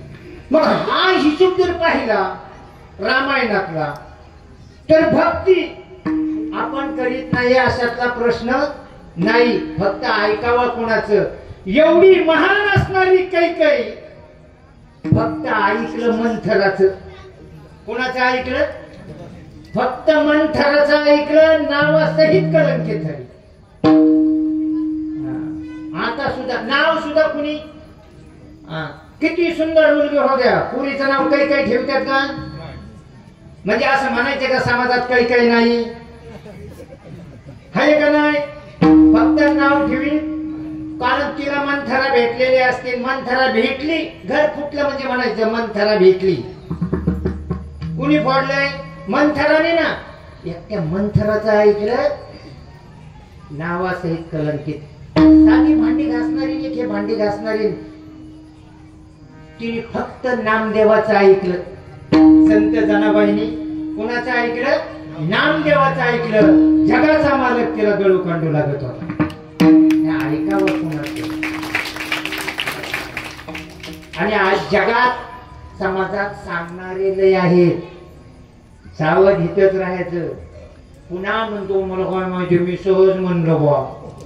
तुझ्या सहजनी लय मोठा घोटाळा केलेला आहे. कारण बोलणं एवढं सोपं नाही. 84 लक्ष युनिट वाणी फक्त तुलाच आहे, वाचा फक्त माणसालाच आहे. म्हणून ते जपून वापर. तुझ्या वाचेचा दुरुपयोग करू नको.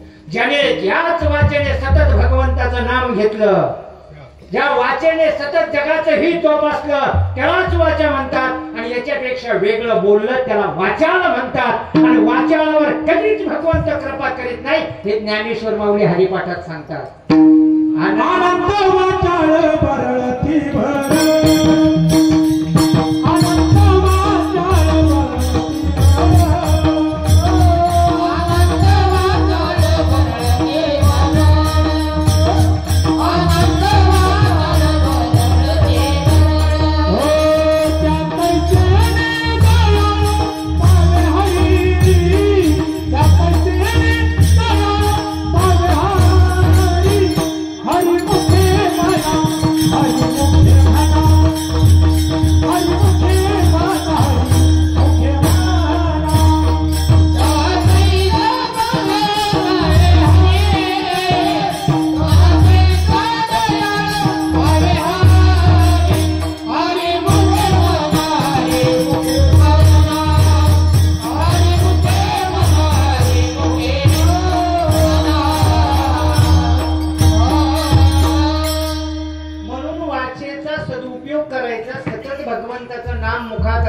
वाचेतून वाईट विचार येत. तुम्हाला दुसरी गोष्ट सांगू का? आपलं कीर्तन चालूच आहे, प्रवचन चालू आहे, दिंडी चालू आहे, वारी चालू आहे, भजन चालू आहे, दान धर्म चालू आहे, आणि आपल्या मागची पिढा बी चालू आहे. का संपन्न? याचा अर्थ आपलं पुण्य शिल्लक राहत नाही. मग आपण एवढं पुण्य करतो, जातो कुठं? सिद्धांत बोध ग्रंथामध्ये वाचा, मुखातून एक शिवी गेली, जन्मल्यापासून आतापर्यंत केलेलं पुण्य खलास. तिळभर सुद्धा पुण्य शिल्लक राहत. त्याला जोडून दुसरी शिवी गेली, पूर्वजन्मातलं भाग्य पुण्य खलास. आणि त्याला जोडून तिसरी शिवी गेली, तर 2 जन्मातलं पाप दुप्पट. कधी आपण जागेवर यायचो? शिवी ग्रंथामध्ये सुद्धा आहे. आगंधाने रावणाला शिव्या दिल्यात. ऐक रे मुडा, दुर्जना पापाची तुझी वासना नरकाच्या भोगी. आगंधाने रावणाला दिलेल्या शिव्या गुणावर होत्या. मुडा, दुर्जना म्हणजे मूर्खा, दुर्जना, पापी, वासना, हे गुण आहे. आपण गुणावर शिव्या देतो का? आपण अवयवावर शिव्या देतो. म्हणून आपल्या ग्रंथात लिहिण्याजोग्या, म्हणून आपलं पुण्य शिल्लक राहत. म्हणून वाचा जपून वापरायची, वाचेचा सदुपयोग करायचा. आणि आपली जी भक्ती आहे ना, भक्ती ही सात्विक भक्ती संतांच्या संगतीनेच होती. परमार्थिक सात्विक माणसाच्या संगतीने.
भगवंत ती साध्य करून घेतो.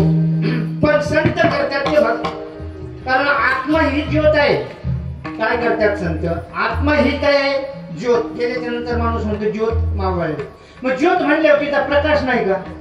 ज्योत म्हणल्याच्या नंतर, कारण भगवान शिवशंकराच्या 7 ज्योती आहेत, त्यातली आत्मा ही एक ज्योत आहे. पण जशी बाहेर देहाला नातेवाईक आहेत ना, तशीच आत ज्योतीला सुद्धा नातेवाईक आहेत. आत बाहेर आपल्या देहाला नातेवाईक आहेत का नाही? आई वडील बहीण भाऊ पती पत्नी सगळी देहाची नाते आहेत का नाही? तशी आत्म्याला सुद्धा आत नातेवाईक आहे. आणि नाते तरच देणारी कोण असतात बरं आपल्याला खऱ्या अर्थाने? आयुष्यभर आपल्याला तरच देणारी कोण आहेत का? असं झालंय का? कधी अमेरिकेचा माणूस येऊन माझा बांध तोडून गेलाय है का नाही? आपल्या जवळची माणसं तशीच आत्म्याला आतली जवळची माणसं त्रास देतात. आत्म्यातल्या आतले नातेवाईक, काम क्रोध लोभ मद मोह मत्सर हे त्याच्या आतले नातेवाईक. म्हणजे उदाहरण सांगायचं, खंदील लावलाय पण उजेड बाहेर पडत नाही. काय झालं असं बरं? काजळे. काजळे आतून येते का बाहेरून? काजळे आतून येते का नाही? मग ती आतली काजळे काढायची असेल ना तर आत हात घालून काच पुसावा लागते. आणि ते काम संत करतात, आतली काजळे काढायचं. हात घालून काजळे काम क्रोध घर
भरता येणार नाही.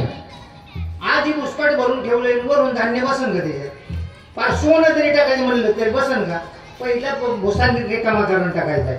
आणि तो भुसा म्हणजे काम क्रोध लोभ. ज्ञानेश्वर माऊलींनी ज्ञानेश्वरीतले स्पष्ट सांगितलं, पण ती जड गेली साधकाला समजलं नाही. ती साधकाला जड गेलेली समजली नाही, म्हणून नाथ महाराजांनी थोडी सोपी करून सांगितली. म्हणलं काय? म्हणले हे आतले नातेवाईक आहे ना, नातेवाईक हे प्रत्यक्षात सांगितले पाहिजे. अहंकार नावाचा शास्त्र आहे, काम अहंकार नावाचा म्हणले देवाडका आहे, पुन्हा काम नावाचा शास्त्र आहे, ननंद आहे. हे म्हणले म्हणून चित्त शक्तीलाच त्यांनी नवस केला. कुणी? नाथ महाराजांनी. सत्वर पावगा मला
राग येतो कोणाला नाही. म्हणजे राग नावाचा शास्त्र, काम नावाचा शास्त्र कुठे गेलेला आहे? बाहेर गेलेला आहे. म्हणून सांगितलं शास्त्रा माझा गावी गेला, शास्त्रा माझा गावी गेला, तिकडच खप्पा होत्याला, तिकडच खप्पा होत्याला भवानी रोडगाव तुला तिकडेच म्हणजे आता गेला माघारी. म्हणजे ही जी आहेत तर सगळी कोण काम क्रोध लोभ मद मोह मत्सर ही सगळी शेवटी नाथ महाराज म्हणजे एका जनार्दनी सगळीच मरू दे, एकटीच उरू दे मला. घरातली नाही सांगत आम्ही, आतली, बरोबर ना महाराज, सगळीच मरू दे, आणि ज्या टायमाला ही सगळी जाते ना त्या टायमाला शुद्ध चित्त अंतःकरणाने घेतलेलं एक नाम तुला विश्व तारवाय मोकळे, विश्व. मग तुला मारणारी या जगात किंवा तुला त्रास देणारी या जगात शक्ती नाही. म्हणून देवाकडे जाताना अडचण सांगायला जाऊ नको, अडचणीला सांग. आपण देवाकडे जातो, देवा लय मोठी अडचणी, आणि त्या अडचणीला सांग लय मोठा देव माझ्या बरोबर आहे. अडचणीला सांग देव माझ्या बरोबर आहे. देवाला काय सांगतो अडचणी माझ्या, अडचणी येत्या जात्या. पण मी आपण भक्ती करीत नाही असा त्याचा प्रश्न नाही, पण आपली जी भक्ती आहे का ही नियतीत बसली पाहिजे, नियत. कारण त्याला नियम आहेत ना, तत्व आहेत ना. त्या तत्वात तत्व आणि नियत बाजूला ठेवून जर केलेली भक्ती असेल, देव कसा पण देव कुठून येईल, कसा आहे. आता माता भगिनी बहुसंख्येने येत आहे, पुढे बसलेली आजी. आजी खरं सांग, आखाड्याच्या महिन्यात सवासणी घाली का?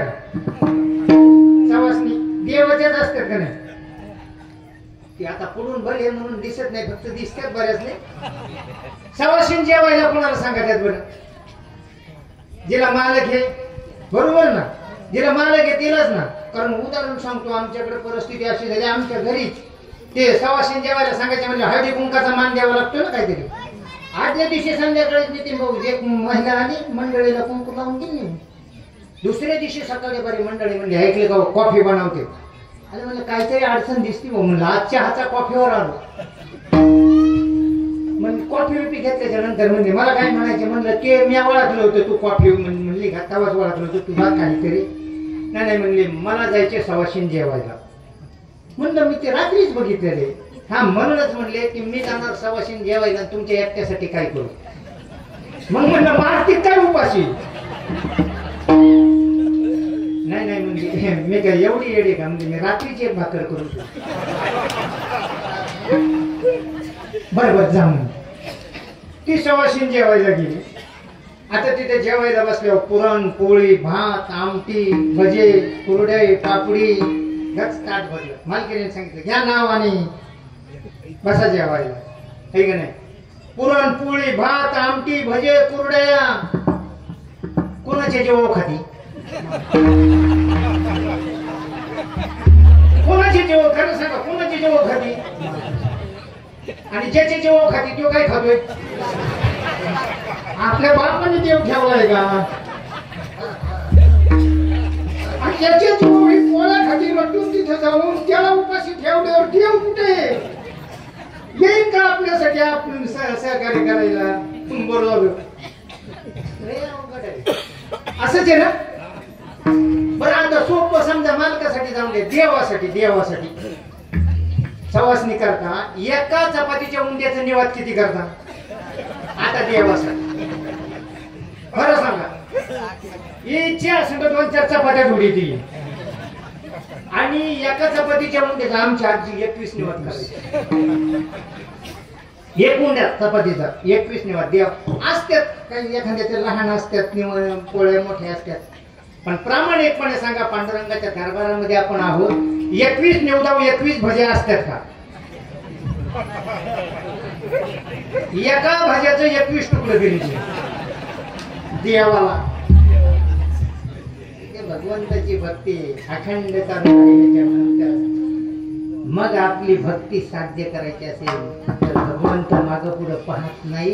कारण तो लाच सुद्धा धरीत नाही कुठल्या प्रकारची. असं कुणाचं प्रकरण आहे का? म्हणले आहे, सांगतो ना. तुकाराम महाराजांनी सांगितलं, मी सांगतो कुणाचं आहे. अर्जुनाला आणि रथावर चालला असताना काम्य कोणातून रथ जात आहे, आणि काम्य कोणातून रथ, ते काम्य कोण महादेवाने आणि पार्वती मातेने निर्माण केलं होतं स्वतःची काम इच्छा पूर्ण करण्यासाठी. आणि त्या वनाला असं वरदान दिलं होतं की त्या काम्य वनातून असणारं जे तळ आहे, त्या तळ्याच्या तलावाच्या कडणी पाखरू जरी गेलं, पक्षी जरी गेला, जनावर जरी गेलं, तरी त्याच्या अंतःकरणात काम निर्माण होणार, असं वरदान होतं. आणि असं बनवलं. तिथूनच अर्जुन चालला. आता अर्जुन चाललेलं पाहिल्याच्या नंतर अर्जुनाच्या रथाला घोडे होते.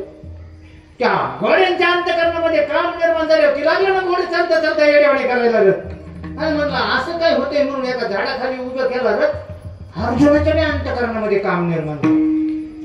म्हणलं हे तर सुभद्रा असते तर बरं झालं असतं. एवढं म्हणतो कुठं नाही तर सुभद्रा आली ना. म्हणलं बरं झालं मी आता तुझं ध्यान केलं होतं.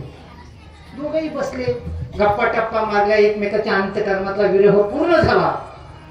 सुभद्रा परत निघाली.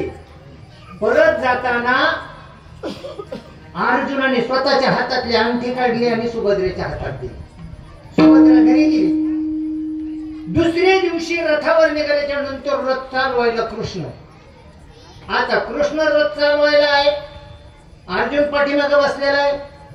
डाव्या हातामध्ये घोड्याचे दोर धरलेले आहेत आणि उजव्या हातात चाबूक होता आणि ज्या बोटात अंगठी होती का तेच बोट अर्जुनाच्या पुढे असा करायचा चाबूक हाणताय.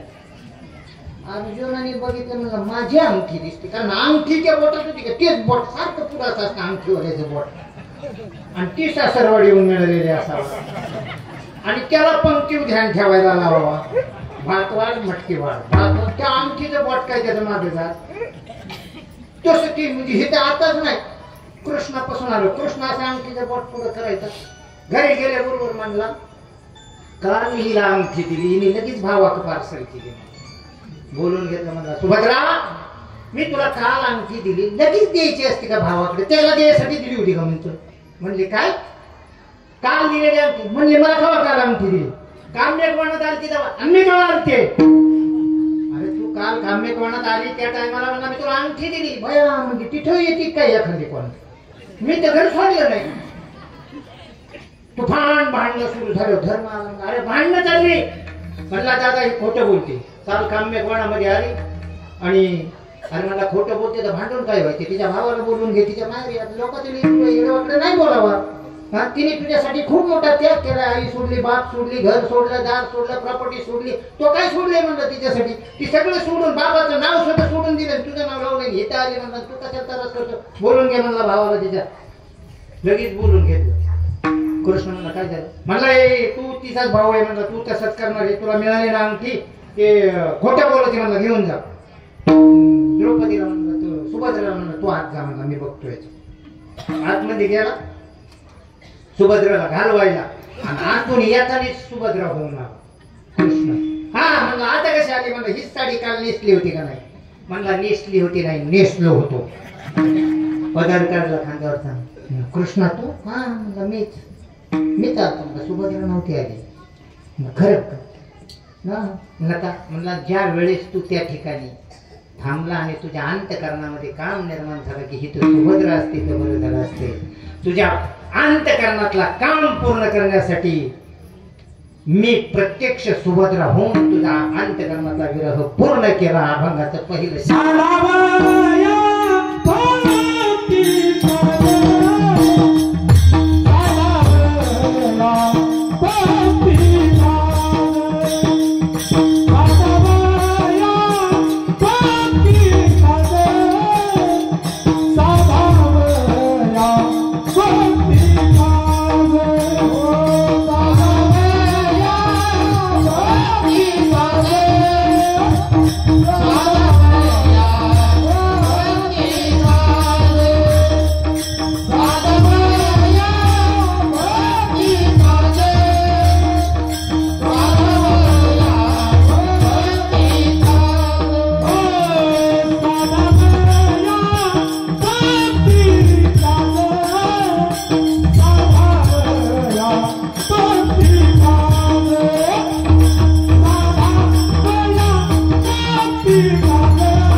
भक्तीला जर लागलं तर ती साध्य करून घेण्यासाठी भगवंत कुठल्याही प्रकारची लाज बाळगीत भक्ताची इच्छा पूर्ण करण्यासाठी सकूसाठी सकू झाला, देव कराडला गेला.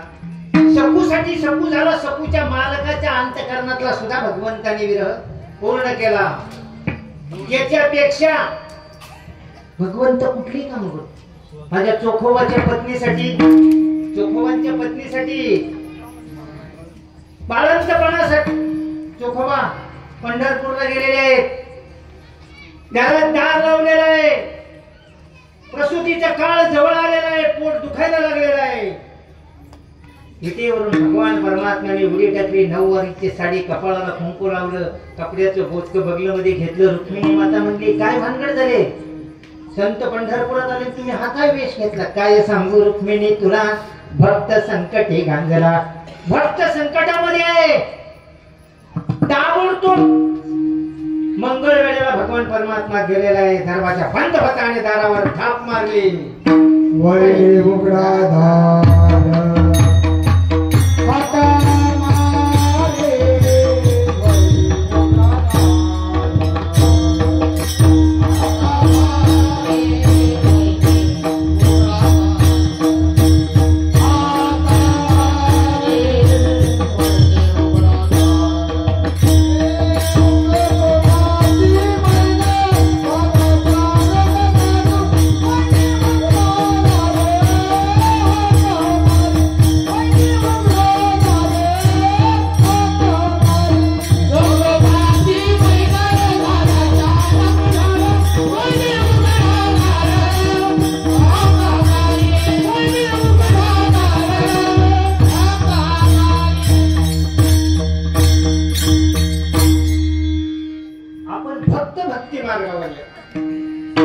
देखाव्याची नाही, ती भक्ती अखंड हरिनाम.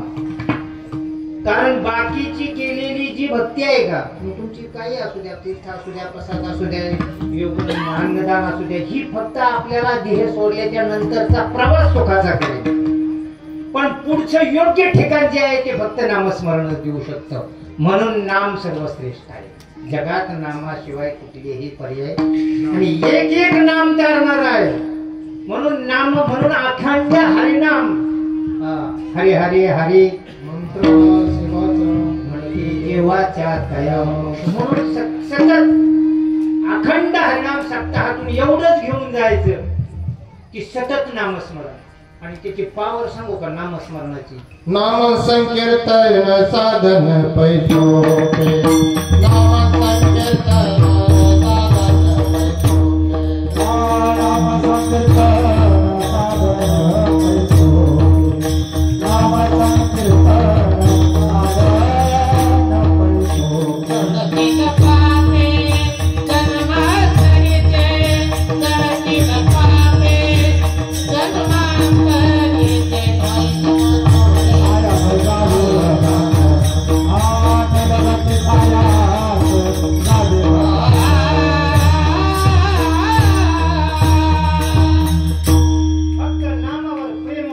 पैसोपे.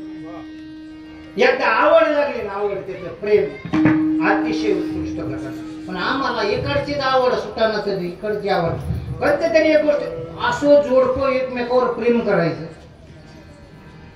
त्याला वाटायचं हिच्याशिवाय मी जगू शकत नाही, तिला वाटायचं यांच्याशिवाय मी जगू शकत नाही, आणि जगात त्यांच्याशिवाय मला, माझ्याशिवाय त्याला कुणीच नाही.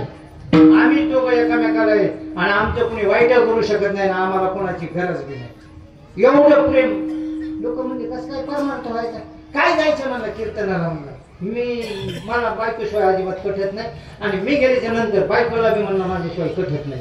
त्याच्यामुळं मी तिच्या नजरेच्या आडच होत नाही. कुठं कीर्तनाला, वारीला, दिंडीला कुठं भाजणार जाता.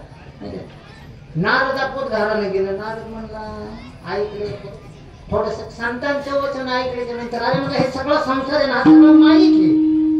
नाही म्हणलं तिचा लय जीव आहे माझ्या, कसं काय माईक आहे म्हणलं. शेवटी म्हणला, अरे बाकीचं तर सोड, एखाद्याने नुसती थोडीशी जरी कळ लावली ना तरी म्हणला एकामेकाची मन बिघडत त्यात म्हणला. हे पुढं मन पुढं टिकत असतं, तसं होऊ शकत नाही म्हणले आमच्या. बरोबर. नाच गेला शेतामध्ये, नारद गेले घरी. घरी गेल्याच्या नंतर म्हणजे कुठे आहेत कारभारी म्हणजे ते शेताला गेले अजून कुठत नाही म्हणजे त्यांचीच वाट बघत येऊन कवा गेलेत म्हणजे तास झाले अजून येईनात म्हणजे मला अजिबात म्हणले याड लागलं का काय म्हणले अरे हे सगळं माहिती म्हणलं काय म्हणलं तो 7 जन्म म्हणले माझ्यासाठी त्यांनी किती तपश्चर्या केली असं म्हणून माझ्यासारखी बायको त्याला मिळाली आणि म्हणून मी तिच्यावर जीवापाड प्रेम करतो म्हणला हा पहिले जन्मातला मीठ बनवणारा होता मिठाई समुद्राच्या कडेला हा मीठ बनवत होता म्हणजे कशावरून म्हणलं तो संध्याकाळी झोपला ना फक्त तू जीभ लावून बघ त्याच्या अंगाला चाटून थोडस संध्याकाळी झोप लागली ना त्याच्या शरीराला म्हणजे फक्त जिभेने चाटून बघ मला खारट लागत म्हणजे खरं काय हा म्हणलं त्याचं खरं प्रेम मिठावर होतं म्हणलं तुझ्यावर थोडंच म्हणलं त्याच्या हृदयात सुद्धा म्हणलं मीठच भरलेले अजून बी म्हणलं तू फक्त जीभने चाटून बघ अख्खा म्हणलं मीठ खारट लागेल म्हणलं म्हणजे बघते संध्याकाळी मीठ म्हणजे जीवा पाडते बरं येतो म्हणलं रानात गेला रानात म्हणलं अरे एवढ्या गडबडीत ते निघालो म्हणलं बायको वाट बघत असं आणि म्हणलं तिथं तुझी वाटच बघन म्हणलं कुठे बघ नाही म्हणलं बायकोला ती माझ्याशिवाय आणि म्हणलं तुला माहिती आहे का म्हणलं ती मागच्या जन्मात कोण म्हणलं कोण नागिन होती म्हणलं नागिन तुझी बायको म्हणलं मागच्या जन्मात नागिन होती म्हणलं असं थोडंच म्हणलं संध्याकाळी झोपचं सॉंग घेऊन बघ म्हणलं ती तुझ्या जीवनी चाटी ठिकाण नाही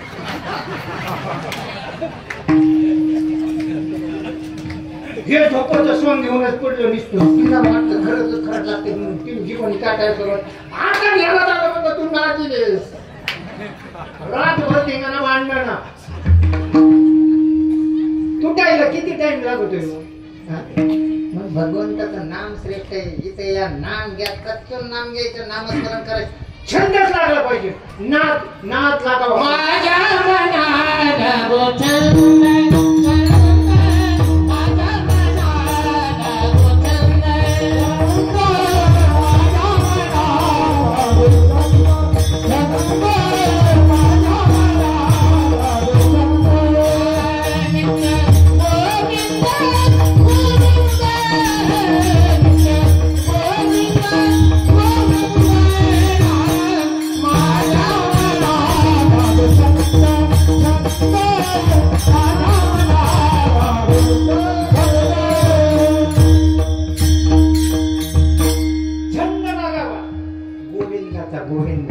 भगवंताच्या भक्त काहींना कसले छंद असतात आणि आई बाप ते पुरे करतात आई बाप पुरे आपल्या मुलांचे तुम्ही छंद पुरे करा पण ते छंद व्यवहारात असू द्या ना काही काहींना कसले छंद असतात ते पुरे करण्यासाठी बाप काय कमी आणि आई एकूण तेवढं पुरं काय म्हणणं पडत काय तेव्हा काय म्हणले एकाला असा छंद लागला बापाला म्हणला मला असं वाद्य आणून दे की ते माझ्या आधी जगात कोणी वाजवलेलं नाही पाहिजे जगात असं वाद्य पाहिजे त्या भारतात फिरलं करोडपती होतं अख्ख्या भारतात फिरलं कुणीच वाजवायला त्याने नेऊन वाद तिथे ठेवलं तिथे मोबाईलवर त्याचं नाव सर्च करायचं ते लगेच सांगायचं ते धर्माधिकारी महाराजांनी आधी वाजवलेले ते सुहास महाराजांनी वाजवले आणि लोकांनी वाजवलेलं वाद्य मला पहिलं वाजवायला माझ्याकडे ते फिरवून फिरवून फिरवून जाम झालं कुठंच ते चांगलं आता म्हणलं काय करावं म्हणजे गाडीने फिरत फिरत फिरत असं इकडच्या बाजूने चाललं होतं रस्त्याच्या कडेला नितीन महाराज भेटले भाऊ भेटले राम कुठे लयला नगरवरून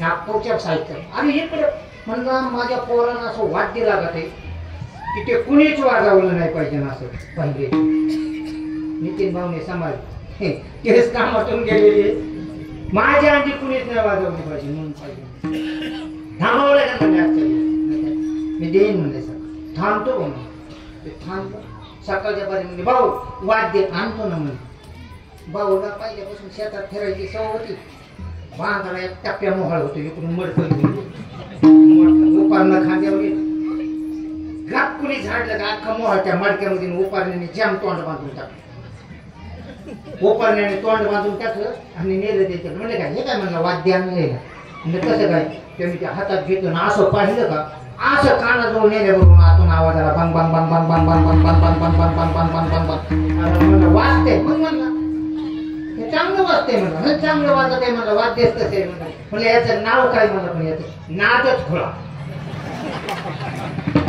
तुमच्या पोराचं नाद आहे म्हणलं याचं नाव नादच खोळा बरं म्हणलं याला घोटाळा बिटाळा झाला तर नितीन भाऊ म्हणजे माझा नंबर न्या, नंबर मोबाईल नंबर न्या म्हणजे माझा काय घोटाळा झाला तर मला फोन कर. लगेच नंबर बिंबर न्याला ते गेलं पोराकडे गेलं. म्हणजे बघ आणल्यावर म्हणजे काय नाव म्हणजे नादच थोडा याने मोबाईलवर पाहिलं लगेच. हा म्हणलं हे कोणी वाजवलेलं नाही दिसत हे नाच म्हणलं नाच थोडा हे वाद्यच तयार नाही म्हणलं अजून. मग म्हणलं मी पहिलेच तयार करून आणले ते दिवसभर असं कांदा जवळ यायचं बंग बंग बंग बंग बंग बंग वाजायचं. जमलंय म्हणलं दादा लय जोरात वाजते घरी. मग म्हणलं किती वर्ष फिरलो तेव्हा मिळाले म्हणलं ती म्हणलं तिकडे बांधगावला गेलो का तिकडे भेटलं बाबा गच्चीने भेटलं म्हणलं.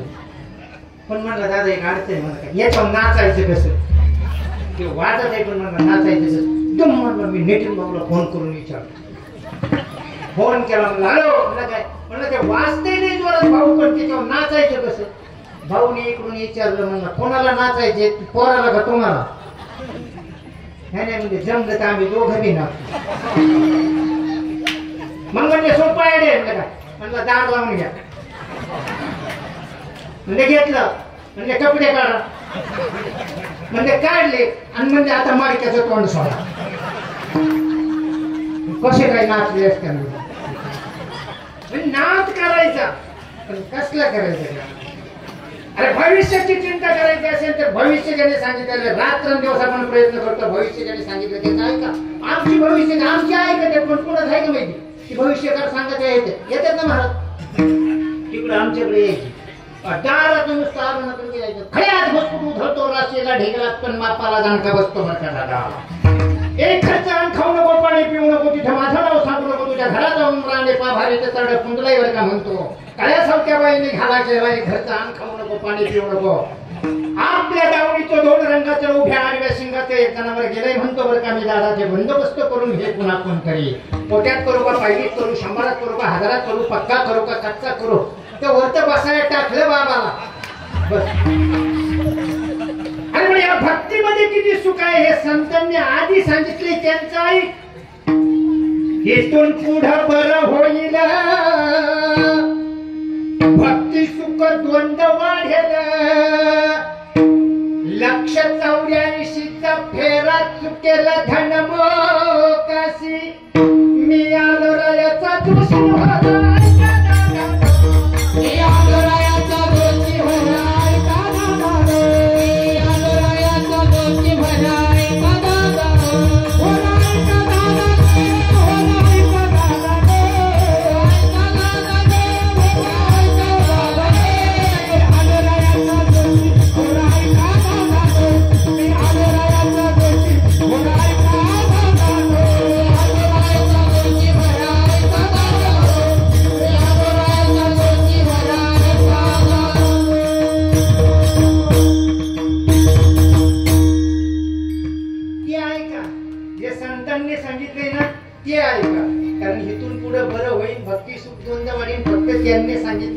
तेवढंच ऐका बाकी त्यांनी ऐकायचं काहीही गरज तर बाकीचं सगळं नाही. लाख कमाव सोनाचा जे मोठे मगर याद रखता पण तो काही जेब नाही होती तिकडे जाताना कुणी काही संग घेणार नाही. नीतिमत्तेप्रमाणे आपण आता मी विनंती करेन सगळ्यांना बाकीच्या महाराजासारखा मी काय सांगत नाही जाऊन जाऊन गाड्या वाजवा नेट बस मला माहिती बसल्यात हीच मेहरबानी. कारण आता टाइम झाला बसल्यात हीच मेहरबानी म्हणून आता भजन करायचे सगळ्यांनी. टाळी भजनाचं साधन आहे. टाळीनी आरोग्य चांगलं राहतं टाळीनी निरोगी माणूस राहतो म्हणून भरपूर हसायचं आणि टाळी सुद्धा घरी टाळी वाजून भजन करायचं. टाळी वाजवलेला माणूस आजारी घाई पडत नाही कारण सगळे शरीरातले पॉइंट हातामध्ये. तुम्हाला उदाहरण सांगावं लागेल का आपण दवाखान्यात हॉस्पिटलमध्ये जातो ना कधी कधी एखाद्याला भेटायचं तरी मला एक सांगा बरं रस्त्यावर नाक्यावर टाळ्या वाजवणारा ऍडमिट झालेला पाहिजे तू पाहिजे का एवढा टाळीत फरक आहे म्हणून. आणि दुसरी गोष्ट हातातल्या रेषा आणि कर्माची दशा फक्त भजनातल्या टाळीत करू शकते. ज्याची करंगळी ह्या बोटाच्या वर आहे का वर तेवढाच भाग्यवान. बराबरीला जर असली ना बराबरीला तर तो नुसताच म्हणणार हा हो बरं आहे बरं चाललंय. सप्त्याला म्हणा महाराज चांगले ठेवले, पंगत चांगली ठेवली, कानाचा कार्यक्रम चांगला केला, पाहुणाला बोलावणार, संपून जेवणार, बिगर वगैरे देता निघून जाणार. पाणक्याच्या खाली असल्यावर इथे सांगायचं नाही. म्हणून सगळ्यांनी टाळे वाजून भजन करा.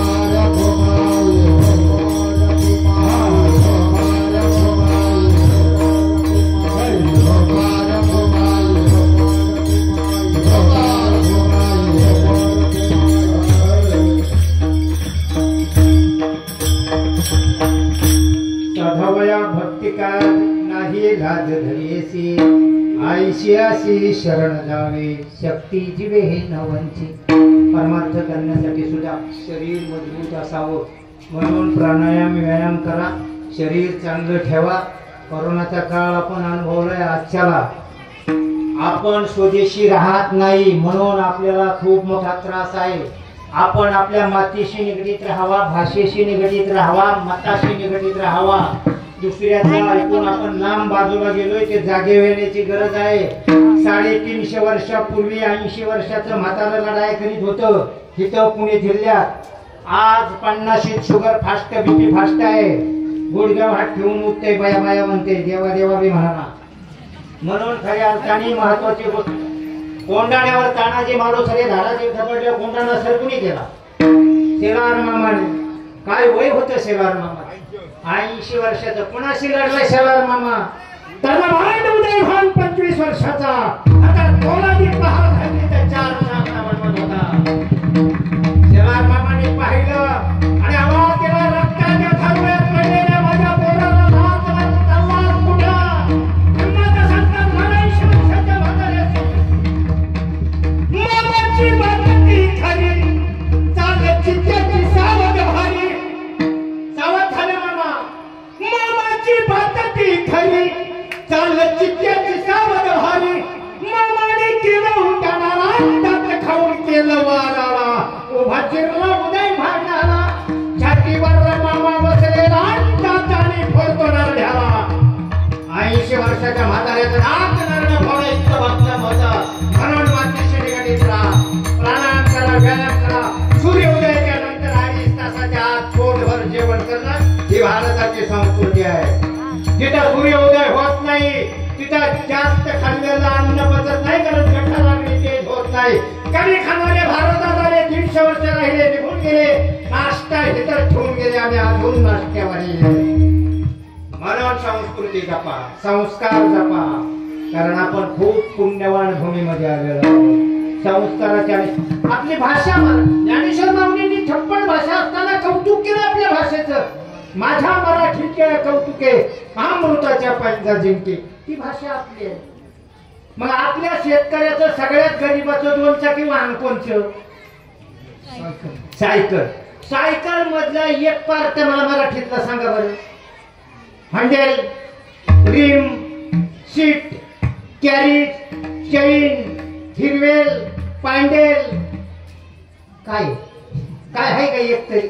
फक्त एकच आहे मराठीत, घंटी. बाकी सगळं इंग्लिश करून टाकले. बरं असं नका, पण आपली भाषा आपल्याला यावं ना. म्हणून माती भाषेवर प्रेम करा, संस्कारावर संस्कृतीवर प्रेम करा. माता भगिनींना विनंती राहील, आपल्या घरामध्ये सुख समृद्धी नांदावं असं वाटत असेल, घरात रामराज्य घडावं असं वाटत असेल, तर प्रत्येक माता बहिणीला विनंती आहे, स्वयंपाक करायला सुरुवात केली की अंतःकरणात सुरुवात करायची. रामकृष्ण हरी.